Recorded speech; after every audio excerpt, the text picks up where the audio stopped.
Hola, ¿qué tal? ¿Cómo están? Bienvenidos a una nueva edición, a un nuevo capítulo de El pez en el agua.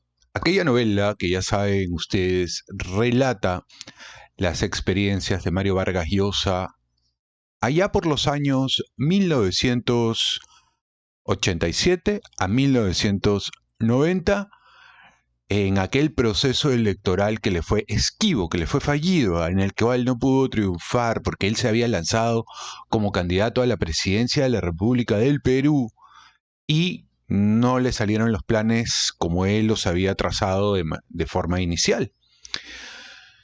Nos hemos quedado en un capítulo que más bien hace referencia a los inicios de Mario Vargas Llosa como escritor, como hombre de letras, y nos hemos quedado en su primer contacto con Francia, con París específicamente hablando, el primer viaje intercontinental que hace y nos está narrando un poco cuáles han sido sus primeras experiencias en torno a la ciudad Luz, como también se le conoce a la capital francesa, ese contraste que hay entre aquello que ha leído de manera profusa y profunda también en el Perú, con aquellos autores franceses que tanto le apasionaron, con lo que en ese momento está viendo por primera vez de Francia a mediados de los 50.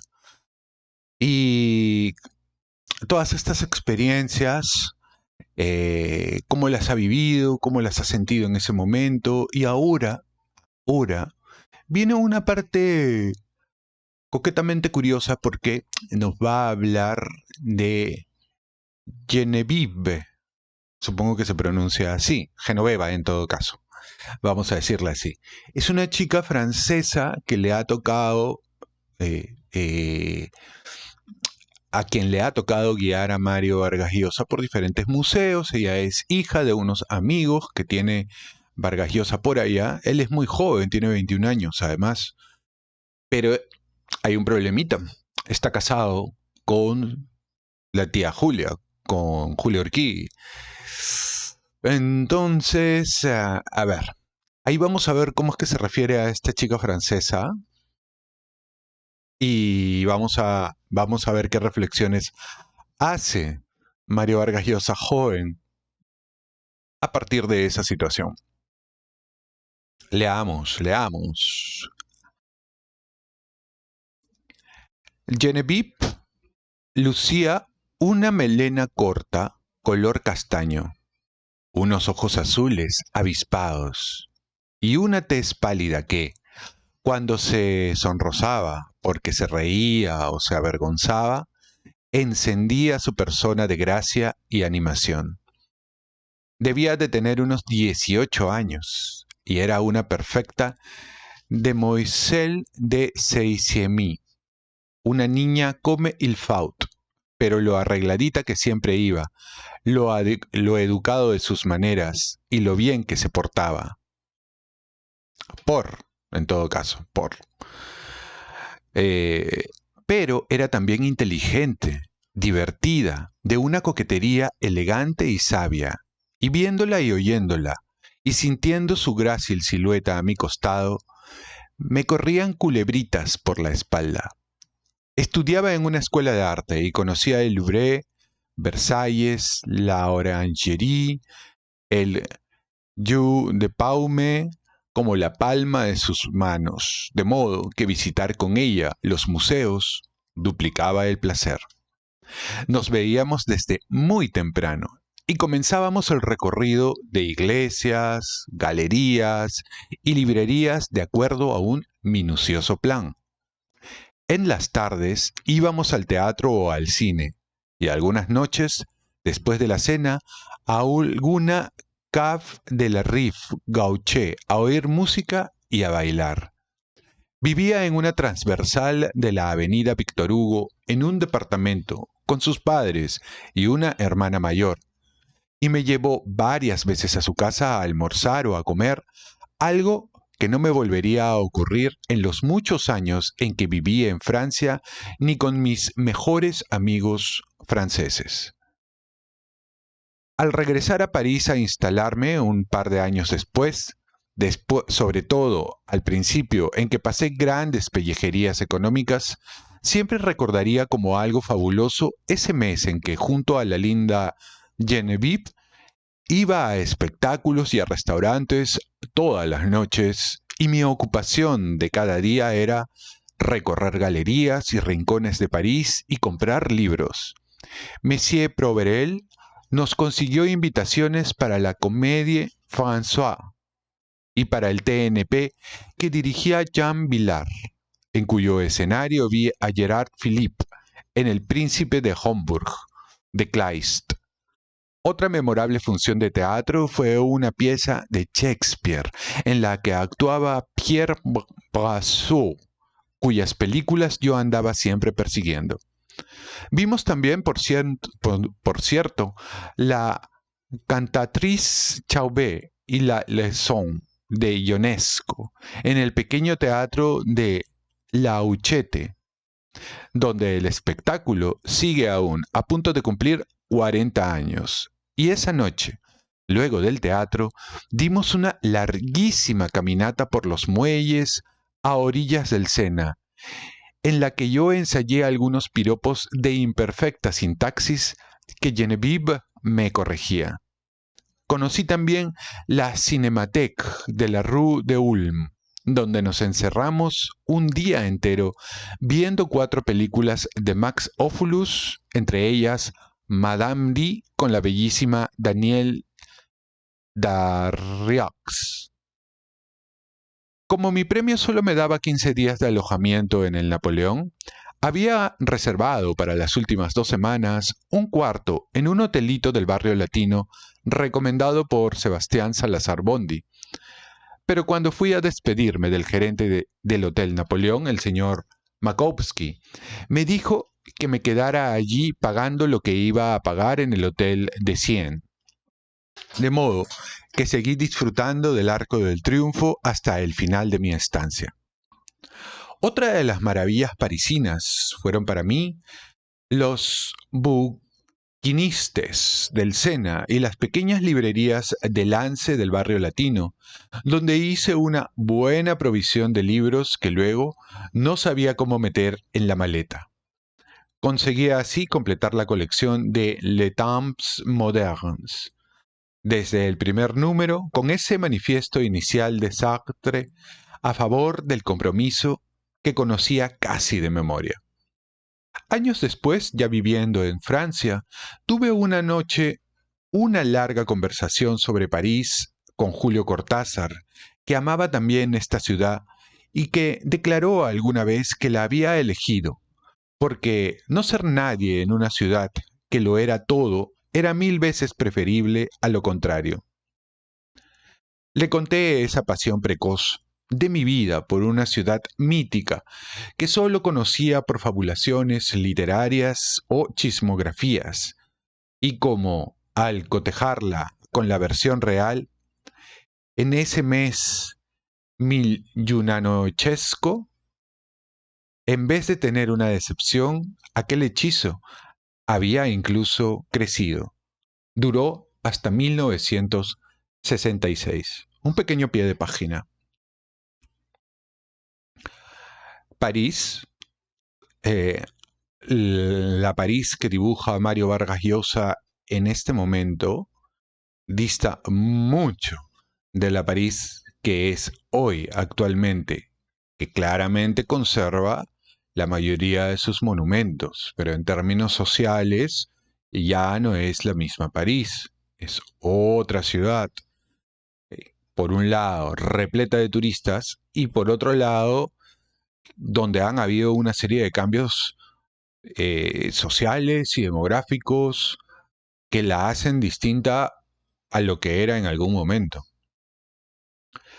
Él también sentía que París había dado a su vida algo profundo e impagable, una percepción de lo mejor de la experiencia humana, cierto sentido tangible de la belleza, una misteriosa asociación de la historia, la invención literaria, la destreza técnica, el conocimiento científico, la sabiduría arquitectónica y plástica, y también En muchas dosis, el azar había creado esa ciudad donde salir a caminar por los puentes y muelles del Sena u observar a ciertas horas las volutas de las gárgolas de Notre Dame o aventurarse en ciertas placitas o el dédalo de callejuelas lóbregas del Marais era una emocionante aventura espiritual y estética, como sepultarse en un gran libro. Así como uno elige a una mujer y es elegido o no por ella, pasa con las ciudades, decía Cortázar. Nosotros elegimos París y París nos eligió. Cortázar ya no vivía en ese tiempo en Francia, pero en ese mes de enero del 58 no lo conocí ni creo haber conocido a alguno de los muchos pintores o escritores latinoamericanos de allá. Pobre gente de París, los llamaría en un libro de cuentos inspirados en ellos Sebastián Salazar Bondy. Salvo al poeta peruano Leopoldo Chariarce, de quien había oído hablar a Abelardo Oquendo muy divertidas anécdotas, como haber declarado en público que su vocación de poeta nació el día que de niño me violó una negra, Chariarce, que sería luego tocador de laúd, orientalista, gurú y padre espiritual de una secta y director de un ashram en Alemania, era entonces surrealista y tenía un gran prestigio dentro de la pequeña secta a que había quedado reducido el movimiento de Breton. Los surrealistas franceses lo suponían un revolucionario perseguido por la dictadura del Perú, donde gobernaba entonces el muy pacífico Manuel Prado, y no sospechaban que era el único poeta en la historia del Perú becado a Europa por una ley del Congreso. Supe todo eso por el poeta Benjamín Peret, a quien fui a visitar en el muy modesto departamento donde vivía, con la esperanza de que me diera algunos datos sobre César Moro, pues uno de mis proyectos de entonces era escribir un ensayo sobre él. Pero por varios años en Francia, Moro estuvo en el grupo surrealista. Colaboró en Le Surrealisme au Service de la Revolution y en el Hommage a Violette Noziere, y organizó luego con Peret y Breton una exposición internacional del surrealismo en México. Sin embargo, en la historia oficial del grupo rara vez se lo aludía. Peret se mostró muy evasivo porque no recordaba casi a Moro o por alguna otra razón, y apenas si me habló del surrealista más auténtico nacido en el Perú y acaso en América Latina. Quien me dio una pista de las razones de este ostracismo a que había sido condenado Moro por Breton y sus amigos fue Maurice Nadeau, a quien fui a ver por encargo de Georgette Vallejo, para cobrarle unos poemas de Vallejo aparecidos en Les Lettres Nouvelles. Nadeau, cuya historia del surrealismo yo conocía, me presentó a un joven novelista francés que estaba con él, Michel Butor, y cuando le pregunté las razones por qué los surrealistas parecían haber purgado a Moro, me dijo que probablemente se debía a su homosexualismo. Breton toleraba y alentaba todos los vicios, salvo este, desde que, en los años 20, los surrealistas habían sido acusados de maricas. Esta era la increíble razón por la que Moro había pasado también a ser un exiliado interior dentro de un movimiento cuya moral y filosofía llegó a encarnar con una integridad y un talento ciertamente más genuinos que buena parte de los sacramentados por Breton. En ese mes, en París, por primera vez, comencé muy en secreto a preguntarme si no había sido una precipitación el haberme casado. No porque nos lleváramos mal con Julia, pues no teníamos más disputas que cualquier matrimonio del común. Y lo cierto es que Julia me ayudaba en mi trabajo, y en vez de obstruirla, alentaba mi vocación literaria, sino porque aquella pasión del principio se había apagado y la había reemplazado una rutina doméstica y una obligación que a ratos yo empezaba a sentir como esclavitud. ¿Podía durar ese matrimonio? El tiempo, en vez de acortar la diferencia de edad, la iría dramatizando hasta convertir nuestra relación en algo artificial. Las predicciones de la familia se cumplirían tarde o temprano y aquel romántico enlace terminaría tal vez por irse a pique. Esos lúgubres pensamientos nacieron de rebote aquellos días al compás de los paseos parisinos y el flirt con Genevieve. Ella me comía a preguntas sobre Julia. Su curiosidad femenina era más fuerte que su respingada educación y quería que le mostrara su fotografía. Con esa muchacha jovencita yo me sentía joven también, y de alguna manera reviví en esas semanas mi infancia miraflorina y las escaramuzas amorosas de Diego Ferré, porque desde mis 13 o 14 años no había vuelto a tener enamorada ni a perder tan maravillosamente el tiempo dedicado a pasear y a divertirme como en esas 4 semanas de París. Los últimos días, cuando el retorno era inminente, me invadía una tremenda angustia y la tentación de quedarme en Francia, de romper con el Perú, con mi familia, e iniciar de inmediato una nueva vida en esa ciudad, en ese país, donde ser escritor parecía posible, donde todo me daba la impresión de estar conjurado para propiciarlo. La noche de la despedida con Genevieve fue muy tierna. Era muy tarde y lloviznaba, y no terminábamos nunca de decirnos adiós en la puerta de su casa.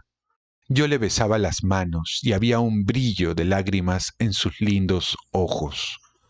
A la mañana siguiente, cuando ya salía del aeropuerto, todavía hablamos por teléfono. Luego nos escribiríamos algunas veces, pero nunca más la vi. 30 años más tarde, en lo más crudo de la campaña electoral, súbitamente alguien que nunca identifiqué deslizó una carta de ella bajo la puerta de mi casa. El viaje a Lima, que debía demorar un par de días, duró toda la semana. Hicimos el tramo de París a Lisboa sin problemas y despegamos de allí con puntualidad. Pero, a poco de estar volando sobre el Atlántico, el piloto del Super Constellation de Avianca nos comunicó que se había estropeado un motor. Regresamos. Permanecimos 2 días en aquella ciudad por cuenta de la compañía, esperando el avión que venía a rescatarnos, lo que me permitió echar una ojeada a esa bonita y triste capital. Se me había acabado el dinero y dependía de los cupos que nos daba Avianca para los almuerzos y las comidas, pero un compañero de viaje colombiano me invitó uno de esos días a un pintoresco restaurante lisboeta a probar el bacalao, a la Gómez de Sá. Era un muchacho que pertenecía al Partido Conservador. Yo lo miraba como a un bicho raro. Andaba siempre con un gran sombrero alón y pronunciaba las palabras con la perfección viciosa de los bogotanos, y lo fastidiaba repitiéndole: ¿cómo se puede ser joven y conservador? Por fin, a los 2 días embarcamos en el avión de repuesto. Llegamos hasta las Azores, pero allí el mal tiempo le impidió posarse. Nos desviamos hacia una isla cuyo nombre he olvidado, donde en el espantoso aterrizaje, el piloto se las arregló para estropear una rueda del avión y hacernos pasar momentos de pánico. Cuando llegué a Bogotá, mi vuelo a Lima había partido hacía 3 días, y la damnificada Avianca tuvo que hospedarme y alimentarme en Bogotá un par de días más. Apenas me instalaron en el hotel Tequendama, salí a caminar por una de las carreras del centro. Estaba echando una ojeada a las vitrinas de una librería cuando vi que venía a mi encuentro gente corriendo en medio de una pelotera. Antes de que entendiera qué pasaba, oí tiros y vi policías y soldados que repartían palos a diestra y siniestra, de modo que eché también a correr sin saber a dónde ni por qué, y pensando qué ciudad era esta donde no había acabado de desembarcar y ya querían matarme. Llegué a Lima, Por fin, lleno de ímpetu, decidido a terminar cuanto antes mi tesis y hacer milagros para obtener la beca Javier Prado. A Julia, a Lucho y a Abelardo, a mis tíos, les contaba mi viaje a París con un entusiasmo desatado y mi memoria revivía con delectación todo lo que allá había hecho y visto. Pero no tenía mucho tiempo para la nostalgia porque en efecto me puse a trabajar en la tesis sobre los cuentos de Rubén Darío, en todos los momentos libres, en la biblioteca del Club Nacional, entre los boletines de Panamericana y en las noches, en mi casa, hasta quedarme a veces dormido sobre la máquina de escribir. Un percance vino a interrumpir ese ritmo de trabajo.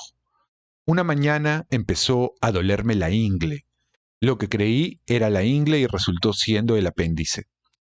Fui a hacerme ver por un médico de San Marcos. Me recetó algunas medicinas que no me hicieron el menor efecto y poco después, Genaro Delgado Parker, que me veía cojeando, me metió en su auto y me llevó a la clínica internacional con la que Panamericana tenía algún arreglo. Tuvieron que operarme de urgencia, pues el apéndice estaba ya muy inflamado. Según Lucho Loaiza, al despertar de la anestesia, yo decía palabrotas. Mi madre, escandalizada, me tapaba la boca y Julia protestaba. Lo estás ahogando, Dorita. Aunque la radio me pagó la mitad de la operación, lo que me tocó cubrir, y la devolución de los $1.000 al banco, me despresupuestó. Tuve que compensar aquellos desembolsos con una descarga extra de artículos en el suplemento de El Comercio, haciendo reseñas de libros y en la revista Cultura Peruana, cuyo amable director, José Flores Araos, me dejaba tener 2 columnas a la vez y publicar notas o artículos sin firma. Terminé la tesis antes de medio año, a la que puse un título que parecía serio. Bases para una interpretación de Rubén Darío. Y empecé a atosigar a mis catedráticos informantes, Augusto Tamayo Vargas y Jorge Puccinelli, para que redactaran cuanto antes sus informes, de modo que pudiera celebrarse el grado. Una mañana de junio o julio de 1958, fui convocado por el historiador Luis E. Valcárcel, a la sazón decano de la Facultad de Letras, para el acto. Toda mi familia concurrió y las observaciones y preguntas de los catedráticos que conformaban el jurado en el salón de grados de la universidad fueron benévolas. La tesis fue aprobada cum laude y con sugerencia de que se publicara en la revista de la facultad. Pero yo fui retrasando la publicación con la idea de perfeccionar ese ensayo, cosa que nunca hice. Escrito a salto de mata, en los resquicios de una vida absorbida por las preocupaciones alimenticias, no valía nada y el buen calificativo se explica más por la buena voluntad de los jurados y los niveles académicos decrecientes de San Marcos que por sus méritos. Pero a mí ese trabajo me permitió leer mucho a un poeta de una fabulosa riqueza verbal, a cuya inspiración y destreza debe la lengua castellana a una de las revoluciones seminales de su historia. Porque con Rubén Darío, punto de partida de todas las futuras vanguardias, la poesía en España y América Latina empezó a ser moderna. En mi solicitud a la beca Javier Prado, para hacer un doctorado en la Complutense de Madrid, presenté un proyecto de continuar aquel estudio en España, aprovechando el archivo de Rubén Darío que un profesor de la Universidad de Madrid, Antonio Oliver Belmas, había descubierto recientemente, algo que si las circunstancias lo hubieran permitido, me hubiera encantado hacer. Pero hubo obstáculos insuperables para consultar aquel archivo, y con la tesis sanmarquina se interrumpió mi empeño crítico sobre Darío. Pero no mi devoción de lector suyo, pues, desde entonces, a veces, luego de largos paréntesis, lo releo y revivo siempre la impresión de maravilla que me dio su poesía la primera vez. A diferencia de lo que me ocurre con la novela, género en el que tengo una invencible debilidad por el llamado realismo, en poesía siempre he preferido la lujosa irrealidad, sobre todo si la acompaña una chispa de cursilería y buena música. Loaiza se graduó poco antes o poco después que yo, decidido también a partir a Europa. Esperábamos ambos para concretar los planes de viaje, el fallo del jurado de la beca Javier Prado. La mañana del día anunciado entré en San Marcos lleno de pavor. Pero Rosita Corpancho, que gozaba dando buenas noticias, apenas me vio aparecer, se levantó de su escritorio. Te la dieron. Salí tropezándome a contarle a Julia que nos íbamos a Madrid. Mi felicidad, mientras recorría la colmena hacia la Plaza San Martín, a tomar el colectivo a Miraflores, era tan grande que me daban ganas de lanzar el alarido de Tarzán. Comenzamos de inmediato los preparativos de viaje. Vendimos los muebles que teníamos para llevarnos algo de dinero y guardamos en cajas y cajones todos mis libros, echándoles bolitas de naftalina y deshaciendo en ellos paquetes de tabaco negro, pues nos habían asegurado que era un buen remedio contra las polillas. No lo fue. En 1974, cuando regresé a vivir al Perú luego de 16 años, en los que solo volví por cortas temporadas, con una excepción en 1972, de 6 meses, y reabrí esas cajas y cajones que hasta entonces habían permanecido en casas de mis abuelos y de mis tíos, varios de ellos ofrecían un espectáculo pavoroso. Una verde capa de moho cubría los libros, a través de la cual se divisaban, como en una coladera, los agujeritos por donde las polillas habían entrado a hacer estragos. Muchas de esas cajas eran ya solo polvo, mistura y alimañas y debieron ir a la basura. Menos del tercio de mi biblioteca sobrevivió a la inclemencia iletrada de Lima.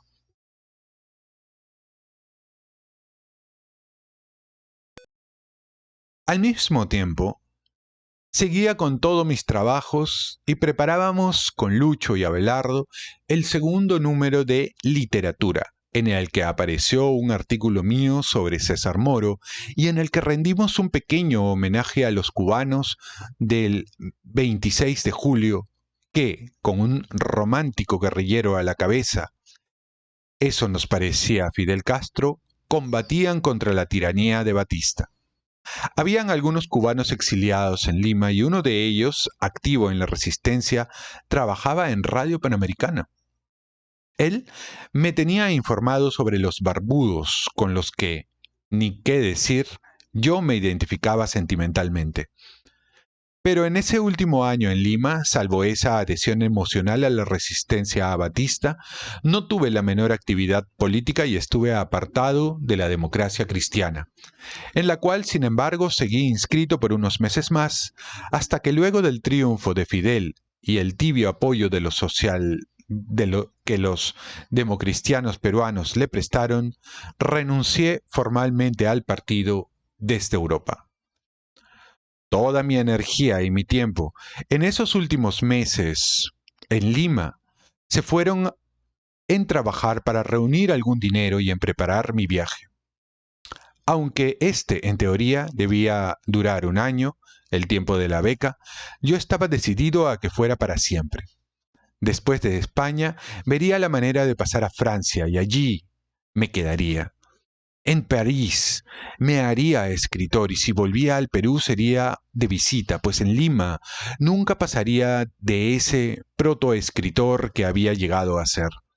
Lo habíamos hablado muy en serio con Julia y ella estaba de acuerdo en el desarraigo.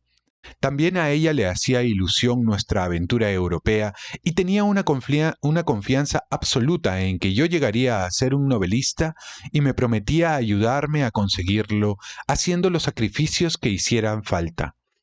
Cuando la oía hablarme así, me asaltaban ácidos remordimientos por haberme dejado ganar en París por aquellos malos pensamientos. Nunca he sido bueno en el deporte común de meter cuernos, que he visto practicar a mi alrededor, a la mayor parte de mis amigos, con desenvoltura y naturalidad. Yo me enamoraba y mis infidelidades me acarreaban siempre traumas éticos y sentimentales. A la única persona que confié en mi intención de no volver más al Perú fue al tío Lucho, quien como siempre me animó a hacer lo que creyera mejor para mi vocación. Para los demás este era un viaje de posgrado, y en San Marcos Augusto Tamayo Vargas consiguió que me dieran licencia, lo que me aseguraba unas clases en la Facultad de Letras a mi vuelta. Porras Barrenechea me ayudó a conseguir 2 pasajes gratis en el avión Correo brasileño de Lima a Río de Janeiro. Demoraba 3 días en llegar, pues hacía escalas nocturnas en Santa Cruz y en Campo Grande. De modo que Julia y yo solo tuvimos que pagar nuestros pasajes en tercera de barco de Río a Barcelona. Lucho Loaiza viajaría por su cuenta a Brasil y de allí continuaríamos juntos. La pena era que Abelardo no fuera de la partida, pero él nos aseguró a Lucho y a mí que gestionaría aquella beca para Italia. Nos daría pues la sorpresa dentro de unos meses, apareciéndose en Europa. Cuando ya estaban muy avanzados los preparativos, un día en la Facultad de Letras, Rosita Corpancho me preguntó si no me tentaba un viaje a la Amazonía. Estaba por llegar al Perú un antropólogo mexicano de origen español, Juan Comas, y con este motivo el Instituto Lingüístico de Verano y San Marcos habían organizado una expedición hacia la región del Alto Marañón, donde las tribus de aguarunas y eguambisas, por las que aquel se interesaba. Acepté, y gracias a ese corto viaje conocí la selva peruana, y vi paisajes y gente, y oí historias que más tarde serían la materia prima de, por lo menos, 3 de mis novelas: La Casa Verde, Pantaleón y las Visitadoras y El Hablador. Nunca en mi vida, y vaya que me he movido por el mundo, he hecho un viaje más fértil que me suscitara luego tantos recuerdos e imágenes estimulantes para fantasear historias. 34 años después, todavía me vienen de tanto en tanto a la memoria algunas anécdotas y momentos de aquella expedición por territorios entonces casi vírgenes y por remotas aldeas donde la existencia era muy diferente de las otras regiones del Perú que yo conocía, o como en los pequeños asentamientos huambisas, chapras y aguarunas donde llegamos. La prehistoria estaba aún viva, se reducían cabezas y se practicaba el animismo. Pero precisamente por lo importante que resultó siendo para mi trabajo de escritor y por el mucho partido que le he sacado, me siento más inseguro al referir aquella experiencia que cualquier otra, pues en ninguna se me ha entreverado tanto la fantasía que todo lo desarregla. Por lo demás, he escrito y hablado tanto sobre aquel primer viaje que hice a la selva que, estoy seguro, si alguien se tomara el trabajo de cotejar todos esos testimonios y entrevistas, advertiría los sutiles y sin duda también abruptos cambios que el inconsciente y la fantasía fueron incorporando al recuerdo de aquella expedición. De lo que estoy seguro es de esto: descubrir la potencia del paisaje todavía sin domesticar de la Amazonía y el mundo aventurero primitivo, feroz y de una libertad desconocida en el Perú urbano, me dejó maravillado. También me ilustró de manera inolvidable sobre los extremos de salvajismo e impunidad total a que podía llegar la injusticia para ciertos peruanos. Pero al mismo tiempo desplegó ante mis ojos un mundo en el que, como en las grandes novelas, la vida podía ser una aventura sin fronteras, donde las audacias más inconcebibles tenían cabida, donde vivir significaba casi siempre riesgo, cambio permanente. Todo ello en el marco de unos bosques y ríos y unas lagunas que parecían los del paraíso terrenal. Ello volvería una y mil veces a mi cabeza en los años siguientes y sería una inagotable fuente de inspiración para escribir.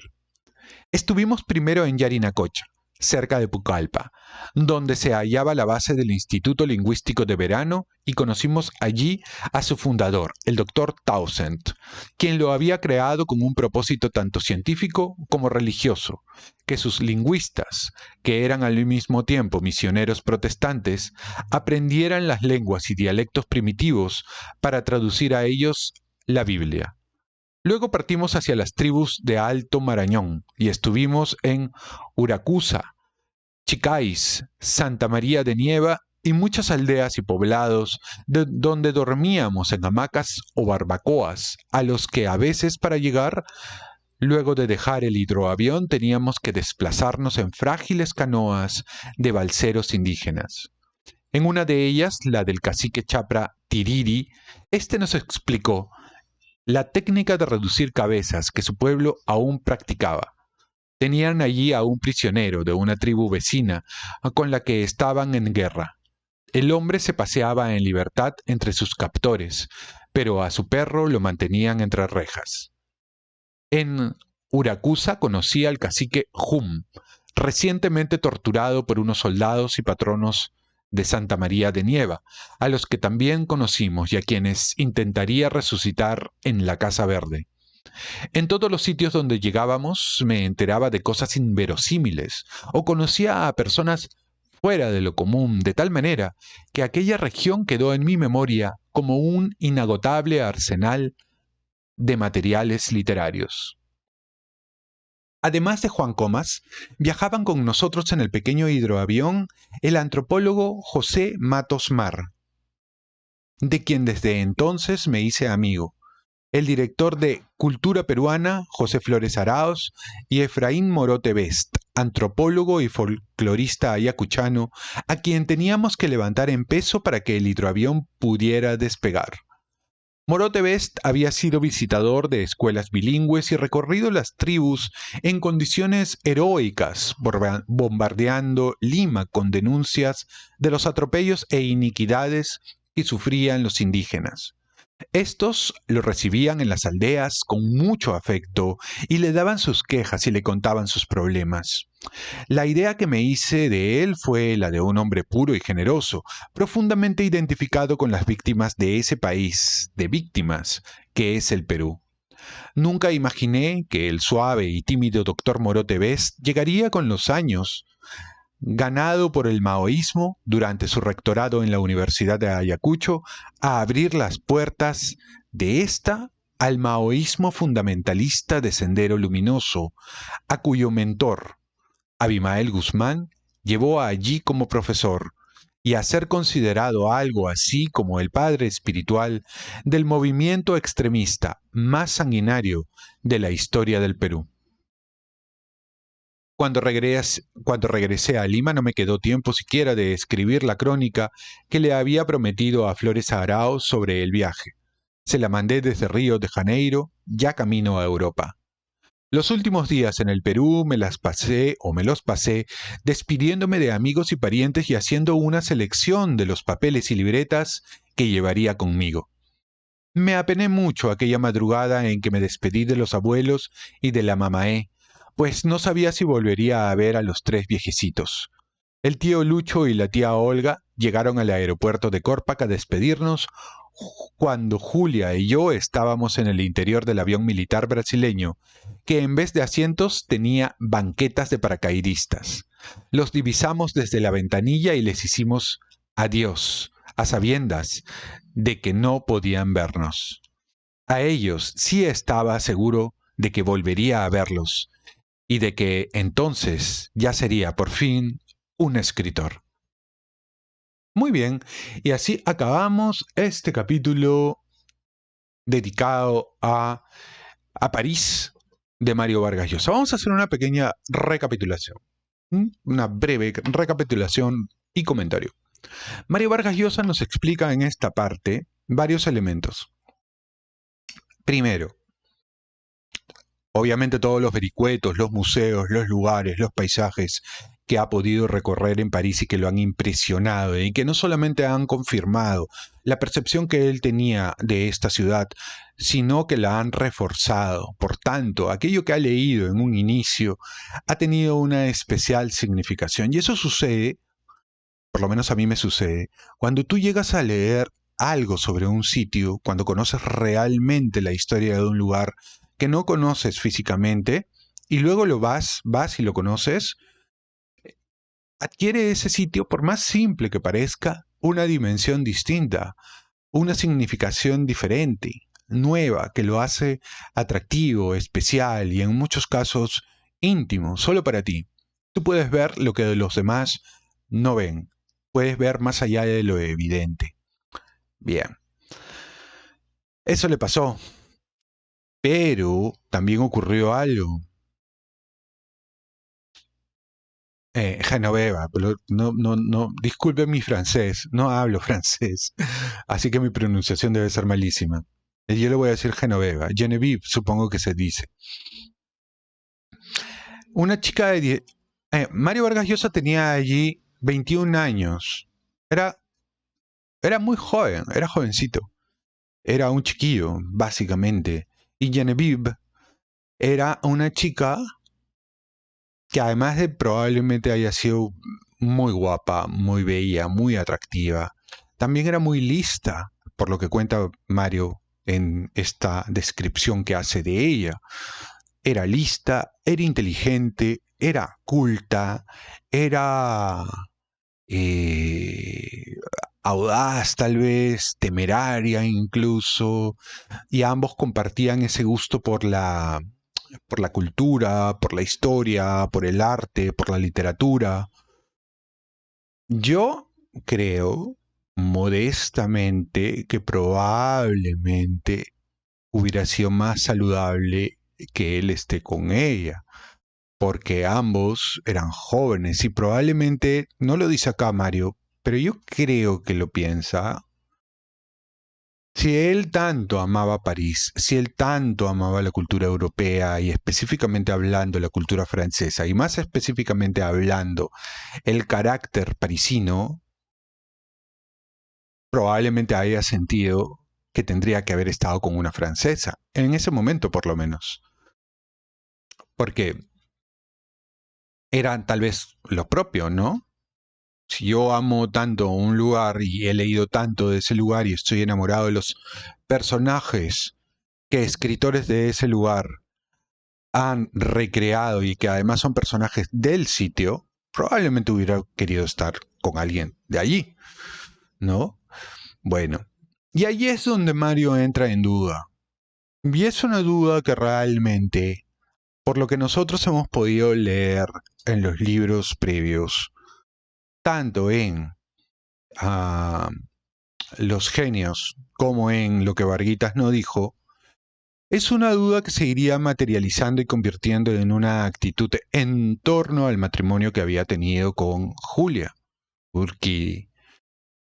Lo que pasó con ella fue un capricho, fue una obsesión, fue una situación del momento, fue producto del ímpetu natural que tiene Mario Vargas Llosa y parece que también los Llosa en general.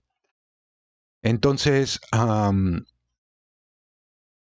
y lo menciona acá se empieza a preguntar para sus adentros si habría sido buena idea casarse tan pronto, tan rápido, con Julia.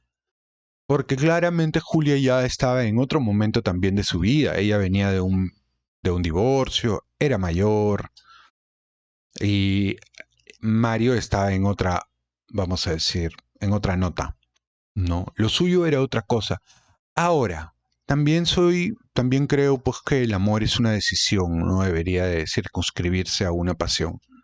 Bien. Luego vuelve al Perú y en el Perú apura todo el camino para poder